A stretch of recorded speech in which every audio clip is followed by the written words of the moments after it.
ایران څنګه طالبانو ته تسلیم شو؟ تازه یې څه ویلي دي؟ پوره جزئیات هم دلته راسره وګورئ. قیمې د هلمند سیند کې د اوبو اندازه د نورمال اوبیز کال په پرتله کمه ده.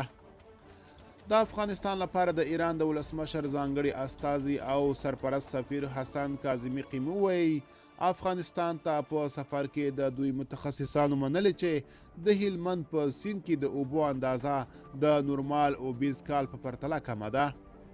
د هلمند په سیند کې د اوبو د کچې د معلومولو لپاره د هراود دستګاه څخه د ایراني پلاوي له لیدنې یوه اونۍ وروسته د افغانستان لپاره د ایران د ولسمشر ځانګړي استازي او سرپرست سفیر حسن کاظمي قیمي وایي دوی ته معلومه شوې چې د هلمند په سیند کې د اوبو کچه کمه ده.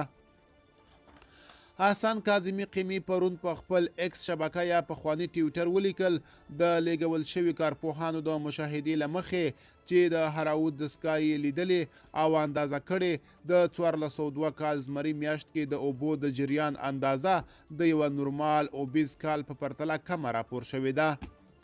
په افغانستان کې د ایران سرپرست سفیر له هراود دستګاه څخه د ایراني پلاوي لیدنه او د اوبو د کچې د اندازې کولو د اجازه ورکړه د افغانستان او ایران ترمنځ د ښه ګاونډیتوب او تعامل لپاره مثبته نښه بللې ده. خو کاظمي قیمي هر وخت او په منظم ډول د هلمند په سیند کې د اوبو د کچې په معلومونې او ترپخوای ایران ته د هوکړې پر بنسټ د اوبو پر پریښود د ټینګار هم کړی دی. تیره اونۍ د طالبانو د بهرنیو چارو وزارت یوه اعلامیه کې له د هراود د دستګاه څخه د اوبو د اندازه کولو لپاره د ایراني پلاوي لیدنه تایید کړه او زیاته کړه چې دې پلاوي منلې چې افغانستان وچکالۍ سخت ځپلی دی.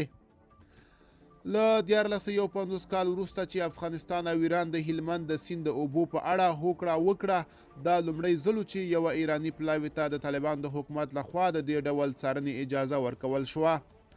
افغانستان او ایران په 1450 کال کې د هلمند د اوبو په اړه یوه هوکړه لیک لاسلیک کړی چې پر بنسټ هر کال د هلمند له سینده 820 میلیونه متره مکعب اوبه ایران ته ورکول کیږي.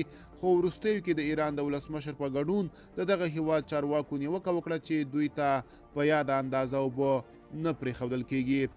د طالبان د حکومت یې بیا په ځواب کې ویل چې د هلمند د سیند اوبه کمې شوي او تر خوا په کمال خان بند کې هیڅ اوبه نشته چې ایران ته ورسیږي.